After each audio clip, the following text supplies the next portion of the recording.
Thanks very much for the invitation. It's great to be here on the last day of AP CCMI. And what we'll be doing is talking about some practical considerations for the COVID vaccine rollout.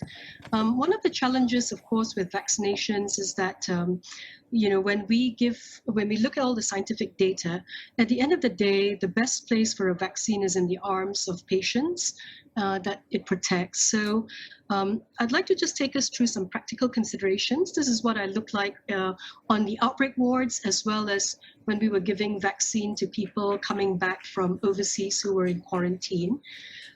So today what I'd like to do is describe some practical issues affecting COVID vaccination rollouts, discuss some approaches to prevent and manage errors in vaccine administration, list some approaches to address vaccine misinformation and disinformation, and discuss the challenges of the messy science in vaccine rollouts and chasing moving targets. No conflicts of interest to report. So basically, you already know the COVID pandemic global toll, but behind the headline numbers are really a lot of tragedies, people dying, children orphaned, families separated, jobs in schools lost and closed, worship services, the impact on society and culture. And against this, really, one of the bulwarks we have for infectious diseases are the use of antibiotics, but in the case of COVID, antivirals, but mainly vaccines. And the vaccine situation has been very confusing. So I sort of did a summary slide that it's helpful to sort of look at vaccines in common use worldwide. Often we tend to sort of refer to the names of the vaccines by the companies like Pfizer or Moderna. I think that's mainly because the generic names are so unpronounceable, Tozinameran or Elasameran or Comirnaty.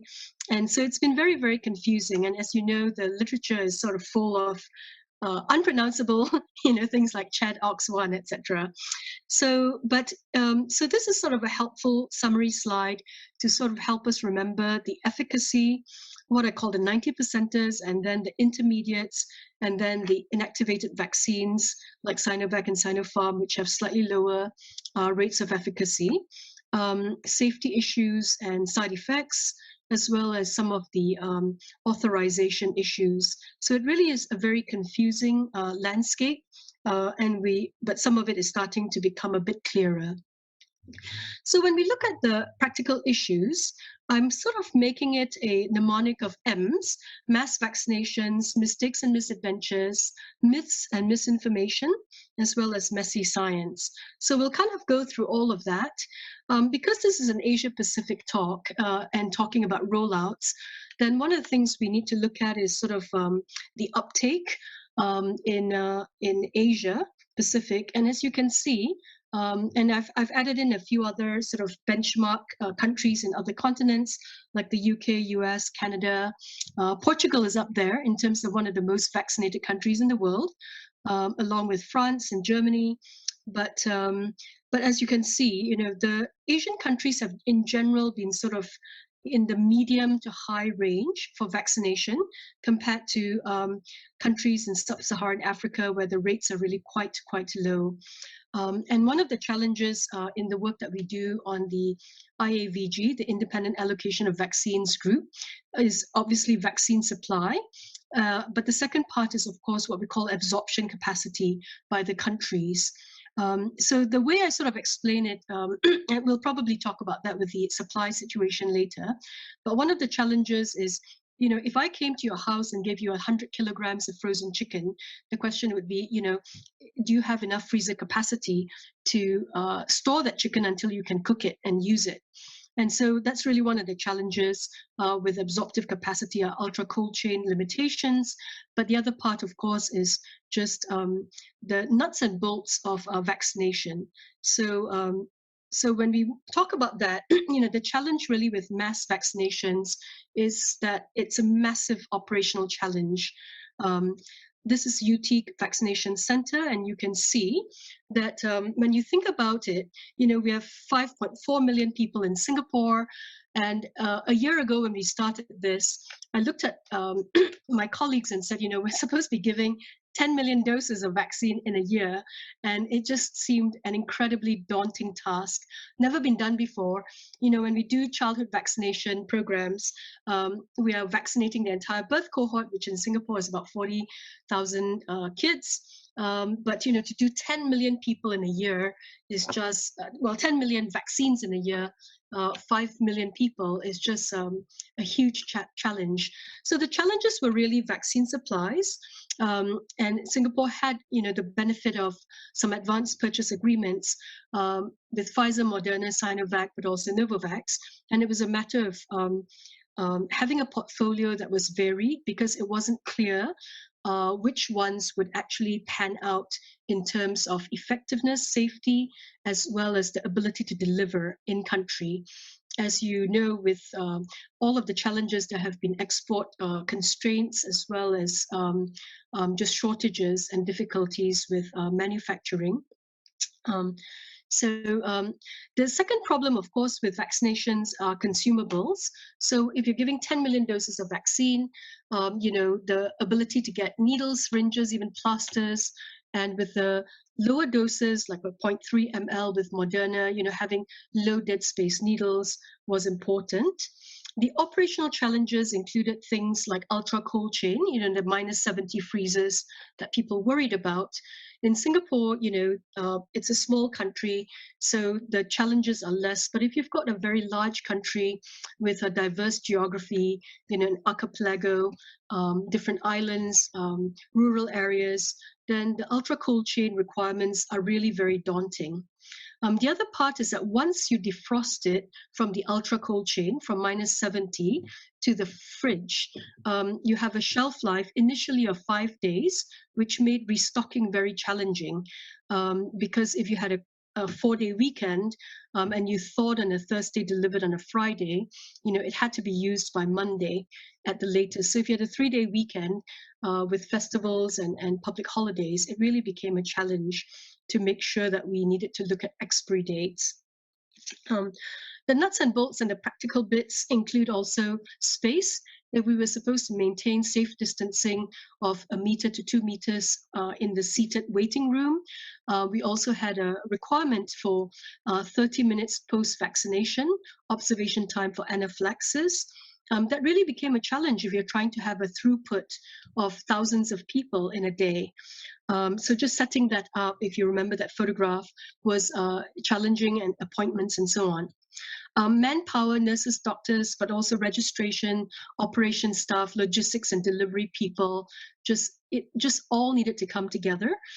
IT flows as well. In Singapore, we use a screening form that is computerized called GP Connect, and it allowed then the vaccine to be input automatically without a separate backend entering into the National Immunization Registry, so that the vaccination would flow into things like Trace Together, which is our app for verifying people's vaccination status when they check in into different venues now.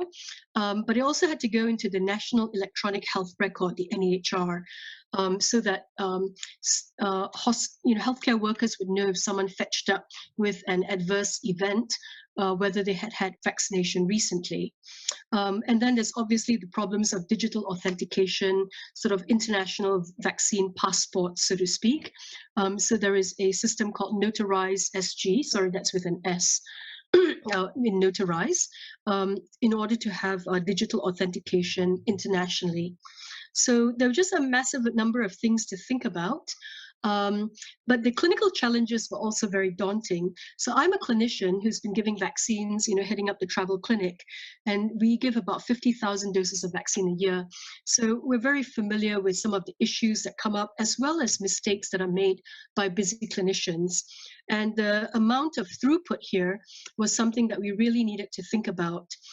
How to manage supplies, expiry dates on vaccines, the 6 hours of shelf life once you've taken it out of the fridge and diluted it. Multi-dose vials, the 5 to 6 doses or 7 doses for Pfizer, made it a real headache to schedule appointments, because you didn't want to waste the doses, but you also didn't want people to come and not be vaccinated. 10 doses for the Moderna vials.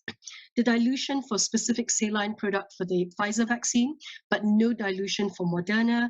You can imagine the potential for mistakes if you confuse that. Streamlining the screening questionnaire. What pieces of information were relevant and what pieces of information were not relevant. Very early on, I was helping to design the questionnaire. And I realized that as a clinician, I always want to know what medicines the patient is on. But if you put that into the screening form, you would have the line bogged down because you'd have a 70-year-old person who is on 8 different medicines and they can't remember what it is. And then they would stop and ask the counter staff, what do I do about the hypertension medicine? I don't remember what brand it was. Was it relevant? No. So we actually, even though it was extremely painful to me, wiped out the whole medication section. There was also sensitive information early on. We had, as a precaution, not wanted to give vaccine to people who are profoundly immunosuppressed. So the questions about things like cancer, but also HIV came up, and that's often a very sensitive question in our context. So, it was really important to figure out how to set up screening questionnaires carefully and sensitively and efficiently.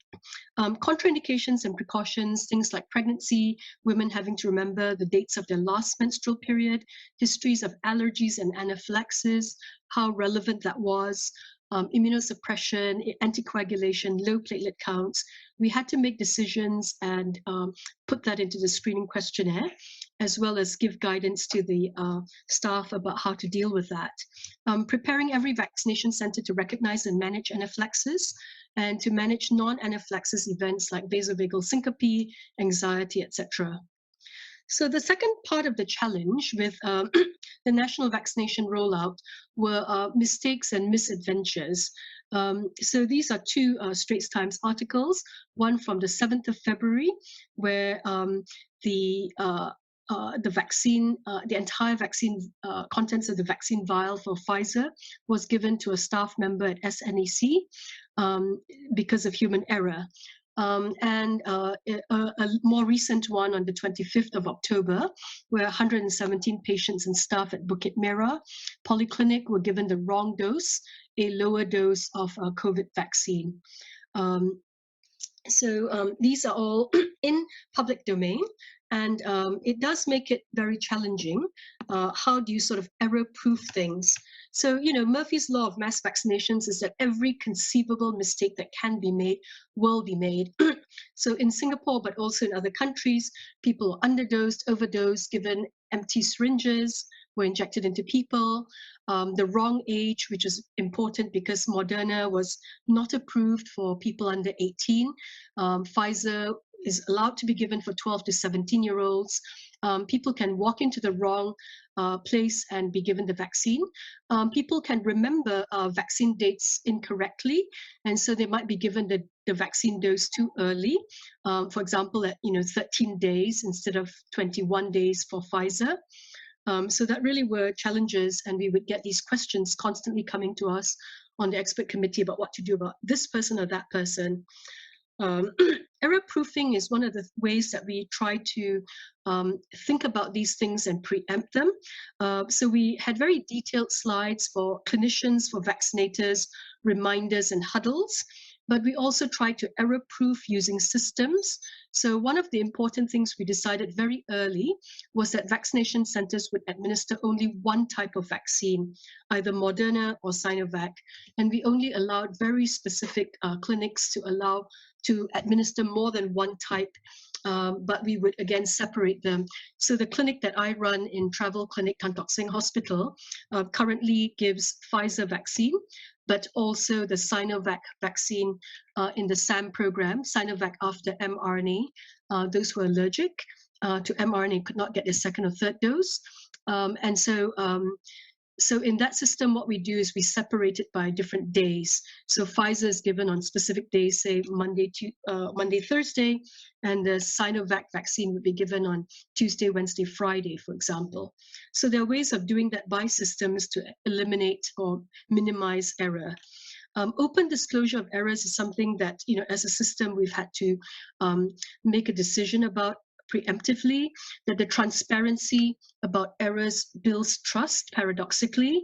But sharing the errors publicly also alerts other vaccinators and centers about possible mistakes that can be made, and doing root cause analysis and rapid quality improvement cycles to close the gaps after an error has been detected.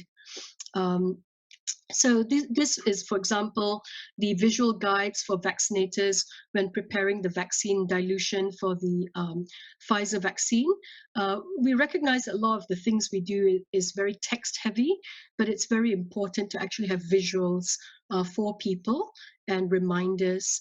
So for example, that they're supposed to gently invert and not shake the mRNA vaccine vials because of concerns that, shaking might actually potentially mess up the vaccine and or cause increased reactogenicity.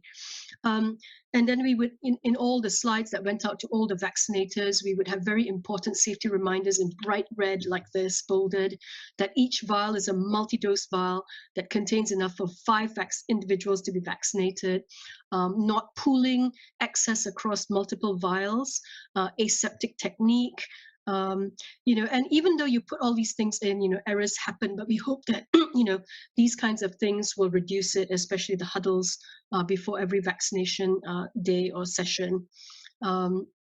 And obviously, one of the concerns we have with multi-dose vials is making sure that there is aseptic technique when you access those vials multiple times. Sorry for the typo with the mRNA, but just trying to also remind people that the differences between the Moderna and the Pfizer vaccine. And because we sort of sorted this out early, we realized it's really easy to make a mistake. One had dilution, one did not have dilution. One was 0.3 ml, the other was 0.5 ml. Currently with the Moderna booster, we're using a 50 micrograms, which is 0.25 ml. So we actually have Moderna centers have separate sites where they're giving booster as the 50 micrograms, 0.25 ml, compared to the people getting primary series, which is the 0.5 ml 100 microgram dose. So there are ways of trying to separate it and reduce mistakes in the rollout. And then the dosing intervals as well was slightly different. The age of people who are eligible are also different. This is an early slide when Pfizer was allowed to be given over 16. Now, of course, it's down to 12 years old. But it's very easy between 16 and 18, kids look the same size, to actually give it to the wrong age of person. So, this is what you would find if you went on right now onto the website and you just typed in MOH Singapore vaccination centers.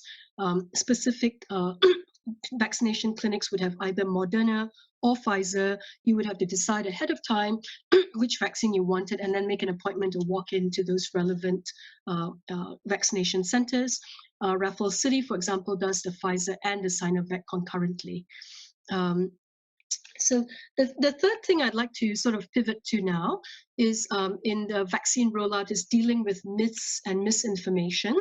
And they can range from, wild and woolly, vaccines, mRNA vaccines making you magnetic to things which are, so, that's sort of on the far end of things. But I'd like to start us with valid questions. So part of, the vaccination issues is that when we started with this, it was really unprecedented. And Singapore was one of the first Asian countries. And a lot of data came out of the United States where the Asian population in the clinical trials, the proportion was about 4%. So we were understandably a little bit nervous because we'd be one of the first Asian countries to be administering mRNA vaccines on a large scale. And so the questions that are valid and that you want to address in order to counter myths and misinformation, you want to give good information, is, what is the efficacy of vaccines against symptomatic infections, severe disease, and death? It's really hard for non-medical people and even for medical people to wrap their minds around these different vaccine endpoints. Then the second question, which is perfectly valid, is do vaccines reduce or prevent transmission, reinfection, and long-term sequelae like COVID vaccine? And of course, at the start of the vaccine rollouts, this data just wasn't available. But now, looking back a year later, we do have data that shows that it does reduce transmission, reinfection, and long-term sequelae. It just doesn't completely prevent it, but it does reduce it. And then the next question was sort of what were the effects, side effects of mRNA, adenovirus, and inactivated vaccines, because they are really three different types or platforms. And again, when you're communicating with people, with patients as well as with healthcare workers who have to communicate with their patients, it's important to sort of help people work through what's common versus what's a rare side effect, what's a mild self-limited side effect versus what is serious. So for example, lymphadenitis is seen with the mRNA vaccines, but it's relatively rare, it's uncommon, but it's self-limited. I mean, it's not fun to have, but it will get better in about 2 weeks. But then it can mess up your mammogram potentially.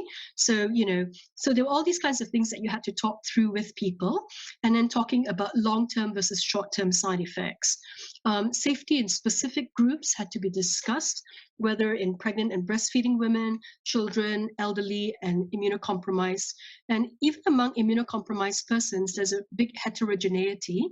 And then the other part, of course, is that, as we went through, we had certain contraindications and precautions. But then as we gained more confidence, we dropped some of those contraindications and precautions. But people were sort of stuck. They had heard about it in March. But by June, for example, when we allowed a lot of people, for example, people with anaphylaxis to drugs or to medications or food, were now allowed to get the vaccine, that sometimes that message didn't get out to people. So something that was actually valid in March would not be valid and would be a piece of misinformation or missed information by June or by August. And vaccine hesitancy, it's really important to recognize that not everyone who's hesitant is an anti-vaxxer. The clinical risk benefit and perception of risk varies by vaccine type and age group. So, we never had to deal with the adenovirus vectored vaccines, but obviously the thrombosis issues in young persons, particularly females, would be a much greater issue if we had that here. But here we were primarily dealing with Pfizer, Moderna, and then the Sinovac, Sinopharm choices. And then in terms of vaccine hesitancy, it was also reducing practical barriers. For example, homebound people getting mobile vaccination teams in there, and financial barriers. We had what we call the Vaccine Injury Financial Assistance Program as a way of covering major medical costs if you were hospitalized for a vaccine related severe adverse event. And then, the importance of leadership and community engagement is very important in overcoming vaccine hesitancy. And the importance of engaging and monitoring social media is another piece or another approach to countering vaccine hesitancy and putting out timely messages. But the next bit then was, when we try to sort of communicate this, for example, the issue of myocarditis, it's important to acknowledge honestly that the vaccine can be causally related with myocarditis. It can also be temporally related, because we know that viral myocarditis existed before there was ever COVID infection or disease vaccination. But there is also a difference in terms of the side effect rates in different age groups. So you might actually have a valid hesitation about giving it to, say, your 14-year-old son, as opposed to if you were a 67-year-old man. And you would have to walk through with the patient the risk-benefit discussion quite carefully. And of course, that's quite challenging to do when you've got mass vaccination situations. And so one of the things that we try to encourage people with vaccine hesitancy is to recognize that certain things happen more with the disease. So myocarditis or cardiovascular events are actually more common if you catch real COVID compared to if you took the vaccine. So some things are completely related to the vaccine, like the lymphadenopathy, but other things like cardiac arrhythmias, DVTs, acute kidney injury, etc., are more related to the vaccines. So anti-vaccine movements, sorry, I think I missed that one. And then the other part, of course, is anti-vaxxers, and one of the things I like to say is that the antidote for bad information is not no information, but it's good information presented well. And for everything else, there's POFMA, for stuff that's really, really off the charts. This sort of was a recent thing. The fourth challenge in the vaccine rollout is the problem of messy science. And so part of that is that we're chasing a changing virus, the emerging VOCs, and then there's changing goalposts as the virus changes with increased transmissibility. That potentially changes also the numbers needed to be vaccinated for herd immunity. And again, when you're communicating that to the public, people get very confused about the changing goalposts. Wait, you said that, if we got 2/3 vaccinated, we could open up. Well, that has changed because, the R0 for, Delta is 5 to 8. And if you did the math, the herd immunity needed to achieve that is much higher. Waning immunity, you told us that 2 shots would be fine, and now you're telling us that a 3rd shot is needed for Sinovac, Sinopharm as a primary series. We need boosters, and then, so there are all these kinds of things where it's real science unfolding in real time, but that can seem very contradictory or inconsistent to the public. And so that's just the messy science. And one of the things we need is just a better way of communicating the science. So, just explaining to people what are COVID-19 variants, why is this Delta variant causing so much trouble, what are variants of concern as opposed to variants of interest, etc., and showing how fast the situation can change with Delta, achieving very rapidly becoming the dominant COVID-19 variant, and how the vaccines that we said were 94% back in December of 2020, 94% effective, the vaccine efficacy has now changed because of Delta. And then just for a lot of people, they just have questions like, which vaccine is the best, right? And we try to tell people honestly that the mRNA vaccines gives better protection than Sinovac. Between the mRNA vaccines, which is better, we think that there might be a slight edge for Moderna, but there are a lot of confounders in the data. In Singapore, Moderna was rolled out about 3 months later. So again, there's a confounder with waning immunity. And one of the things that was hardest to communicate in the vaccine rollout is the fact that we faced the worst surge that we've ever seen in this pandemic after 80% of the population was vaccinated because of Delta and because of the reopening. And we're starting to see that upsurge now happening in Europe and other places. Vaccine breakthroughs, why are vaccinated people still getting infected? I still remember the dismay that we felt when, we had, do they reduce transmission? And so the bottom line is that, one of the things we're trying to deal with in this COVID rollout is the fact that we need to communicate much more clearly. And so a lot of the data that we present to the public, for example, this one, if you present the table on the left, it's just a bunch of numbers. But if you present the table on the right, it's much more intuitive to the public. So we just need to learn better how to communicate in this vaccination rollout.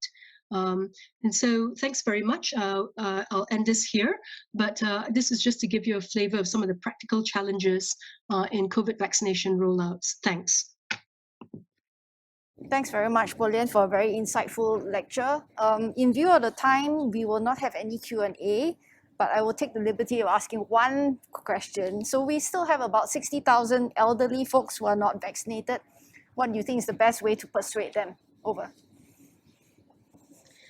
Well, I think although we don't want to do mandates, it's possible to sort of increase or ratchet up the pressure.